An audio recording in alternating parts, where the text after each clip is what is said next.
Hey there, friends. Join me today on Friday, August 2nd for this week's Immigration News Roundup.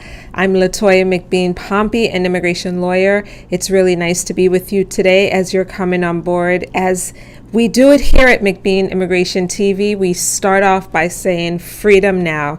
As you're coming on board, say freedom now. Freedom now is what we believe in.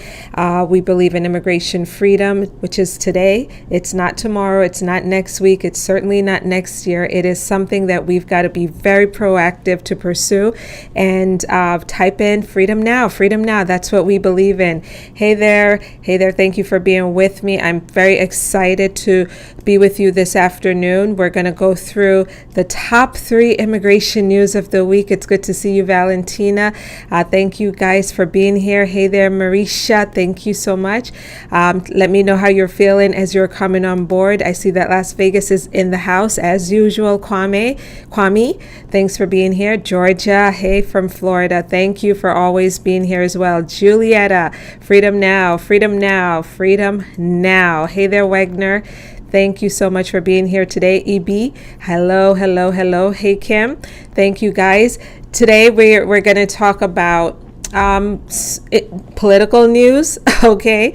Because we have to. We're going to talk about what Vice President Kamala Harris is doing or saying about immigration now. We're going to talk about that.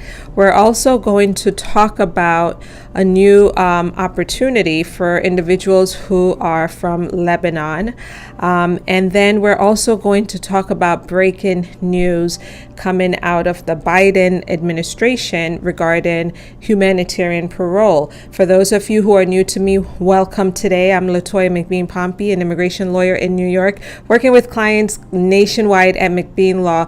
Our contact information is scrolling on the screen below. If you have an immigration problem, reach out to us. We'd be happy to meet with you through Zoom, telephone, or right here in our office in White Plains, New York. We work with clients nationwide and globally.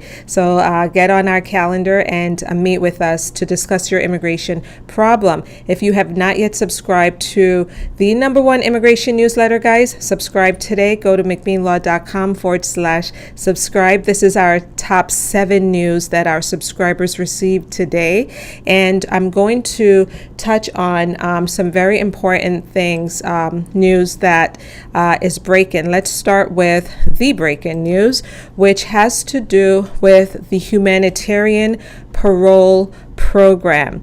How many of you can recall the Biden administration started a parole program for Cubans, Venezuelans, Haitians, and Nicaraguans that would allow them to fly to a U.S. airport and present themselves to customs and go through a verification process or a second verification process to come into the United States. And this particular program, apparently, there's some fraud involved with this program currently, and the Biden administration has temporarily halted this program. If you have family out there who you are the sponsor, if you've sponsored someone and they're waiting for their turn for this program, just know that this is on hold right now. The Biden administration has temporarily halted a humanitarian parole program that has allowed nearly 500,000 nationals, that's 500,000 people, guys, from Cuba, Venezuela, Haiti, and Nicaragua to live and work in the United States amid concerns of fraud. The Department of Homeland Security, however, did not specify what type of fraud led to them stopping this program temporarily, but sources familiar with the issue told the Miami Herald, in this case, the decision is the result of fraud alerts involving U.S.-based individuals seeking to get their friends and family approved under the program. Now, fraud is nothing new to immigration. It doesn't even matter whether it's this program or a green card program. Fraud is inherent in the system. And so apparently they are saying, well, for this particular one, we're going to pause this briefly until we figure out what's going on, and once we figure out what's going on, we'll get things back on track. DHS says that the spokesperson from DHS says that they're going to restart application processing as quickly as possible with the appropriate safeguards. Fox News was the first to break this news about the alleged fraud. Some 30,000, well, according to Fox News, some 30,000 applications will be manually reviewed, and any discrepancy will lead to the applications being invalidated. And so late last year, the article goes on to say, late last year, immigrant advocates raised alarm over the possibility of fraud amid rumors within immigrant communities that people were paying thousands of dollars to get their approval moved up in this program.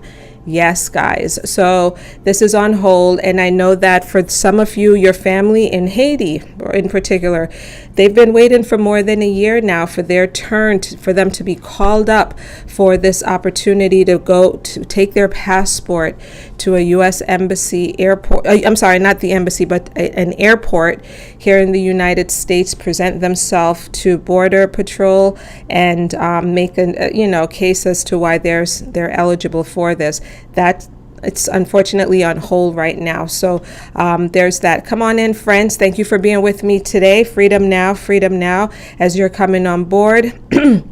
Type in freedom now. I see that Marilyn is also in the house. Let me know where you're watching from. Laurel is asking, is there any good news for me? Right? Laurel wants to know, do I have anything? Is there anything for you, right, Laurel? So let's go into, let's shift to a little bit of good news, okay? And this good news involves a memorandum that has created by the Biden administration that has created Deferred Enforced Departure, DED, for certain Lebanese nationals. The memo is it's for the Secretary of State and the Secretary of Homeland Security, and this is from the White House. And in this particular memo, it outlines a rationale for having this DED, Deferred Enforced Departure opportunity for certain Lebanese nationals. It explains that there are humanitarian conditions in southern Lebanon that have made it in southern Lebanon have significantly deteriorated due to tensions between Hezbollah and Israel. The White House, or the president, says, while I remain focused on de-escalating the situation and improving humanitarian conditions, many civilians remain in danger. Therefore, I am directing the deferral of removal of certain Lebanese nationals who are present in the United States.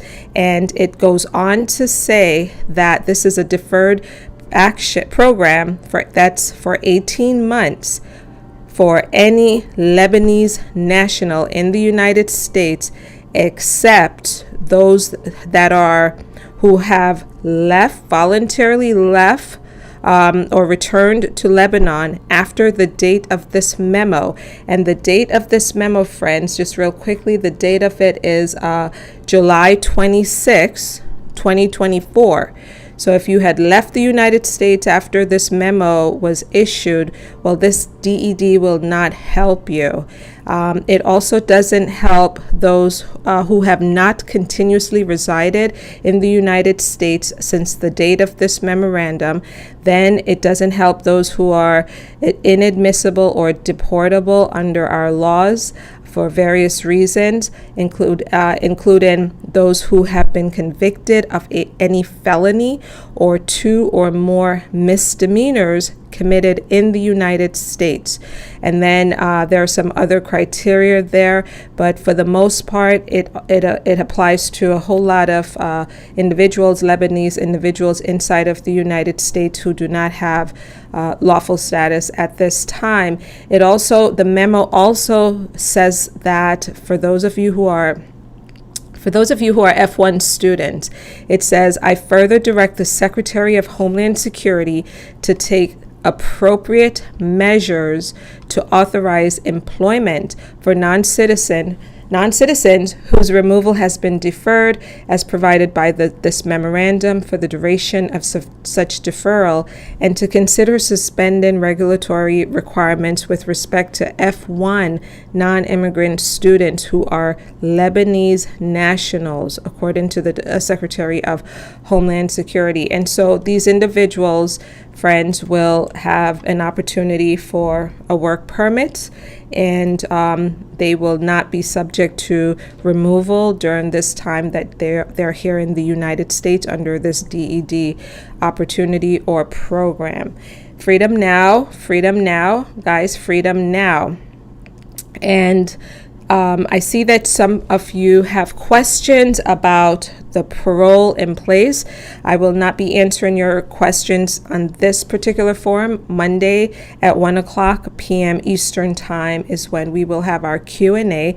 But I will say this, that yesterday, August 1st, we were all, many of us were expecting the government to issue the parole in place regulations, or the Federal Register, I should say, and it has not been published yet. And even the American Immigration Lawyers Association, AILA, sent an email yesterday saying, whoa, what just happened here? We were all expecting this to happen today. They were expecting it too, and it didn't happen. Because August 1st seems like such a good day to do something like this, right?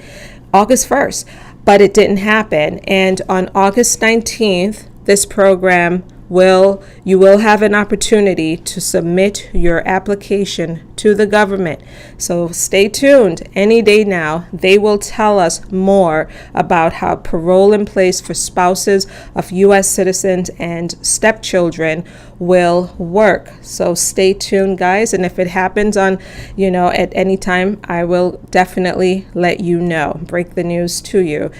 Now, the last bit of news that I'd like to share today has to do with the fact that Vice President Kamala Harris is trying to really be proactive in the discussion around immigration, which is one of her weakest policy points. And here's what is happening, okay? Political and other news outlets are reporting that she is trying to get out early on immigration.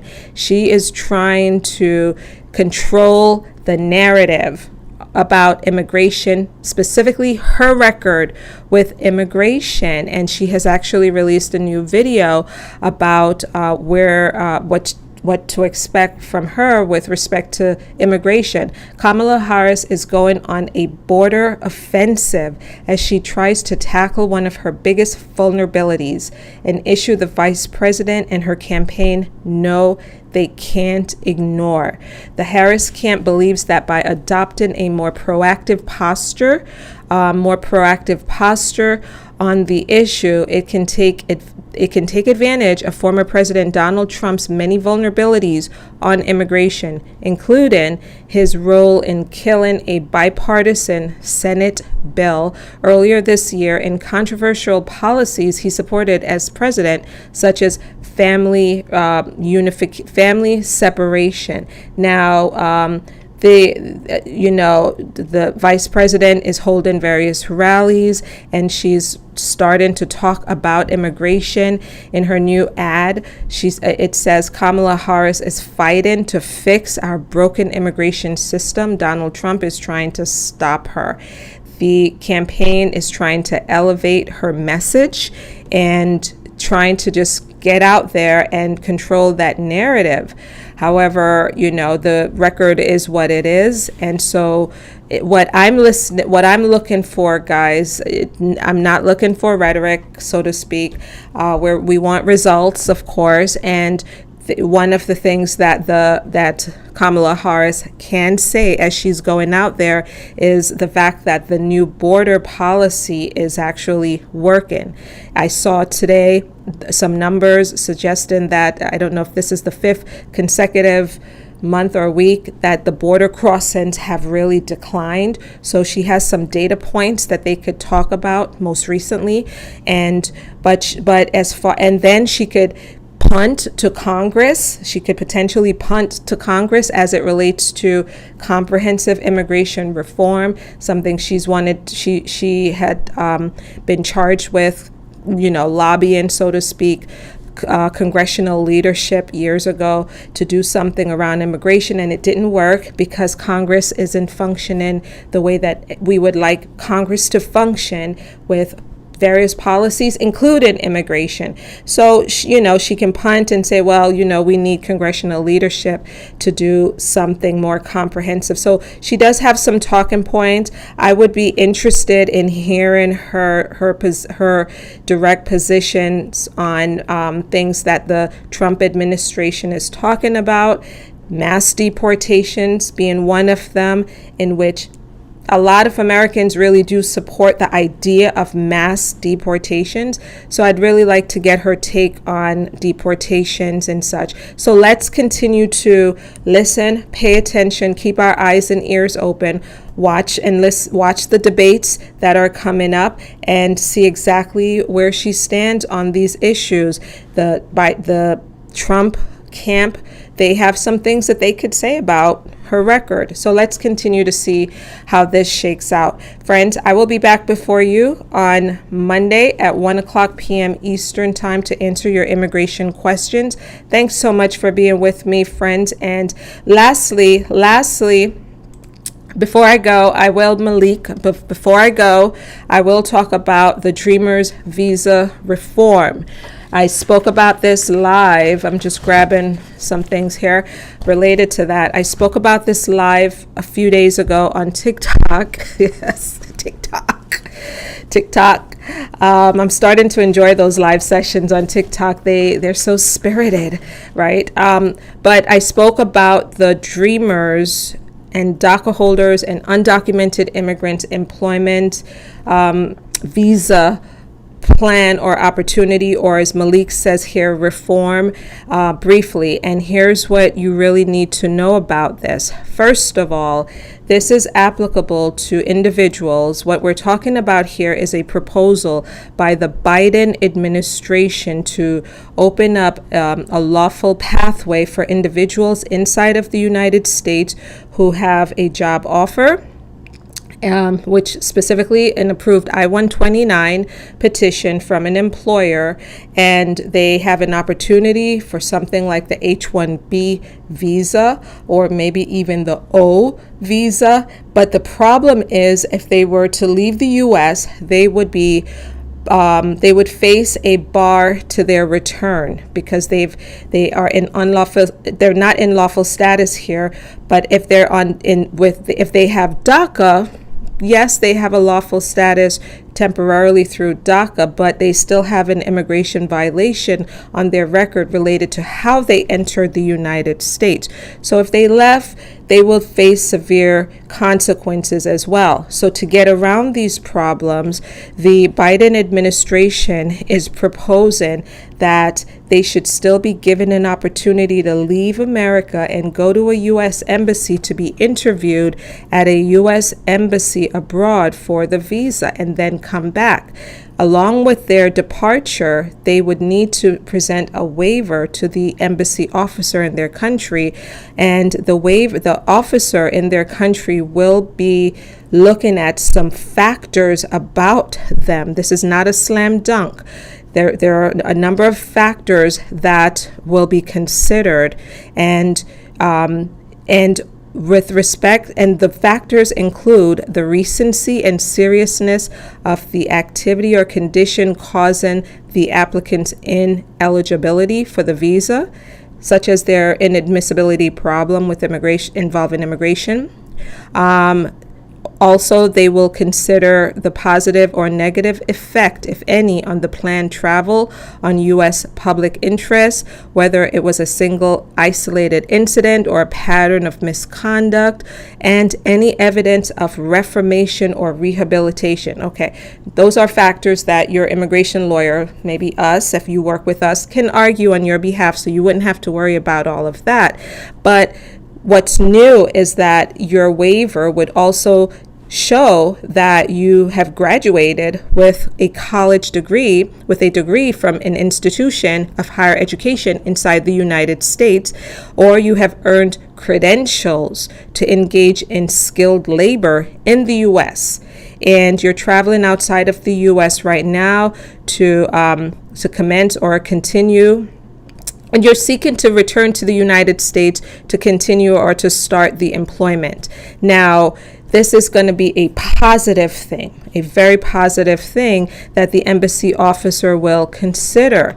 If they approve your waiver, good. You get to come back into the United States with your work visa and all is well. If your waiver is not approved, well, you can make an argument that it be reviewed by another office in Washington, D.C., and you could even seek an expedited process. But to make this argument, if your waiver is denied or not approved, you would have to really focus in on the fact that you obtaining this visa to come back to America to work is in our significant public interest. So this is a limited opportunity that folks will have to make that kind of argument about it being a significant public interest. Again, a lawyer can help you make that argument. And as far as the second review of that waiver is concerned, it could be expedited, the review process, in also very limited circumstances where you're making an argument that there is a clear and significant U.S. government or public interest. So guys, that's what's new and different about this. You'll get this opportunity to make some arguments and demand a second review, but absolutely speak with an immigration lawyer, speak with us. We will take your consultation and advise you about your record and about whether this is something that can work for you. We will balance it out for you so that you are not lost and that you do not leave the United States thinking that this could work for you when in fact maybe it cannot work for you and then you're stuck outside of America. So do what you've got to do to get the right consultation and work with an attorney who understands these arguments that the government wants you to make. We work on this waiver. What's new about this waiver for us is this significant public interest argument here that we'll need to make on your behalf, but we could do it. If there's anything we can do, we could write. Okay, so reach out to us if you need assistance with this, but again, you need your job offer. You're going to need an I-129 approval, so we'll need to work with your employer as well on some aspects of this. Thanks again for watching. I will see you on Monday. I hope you found this helpful and have a wonderful weekend. Bye-bye.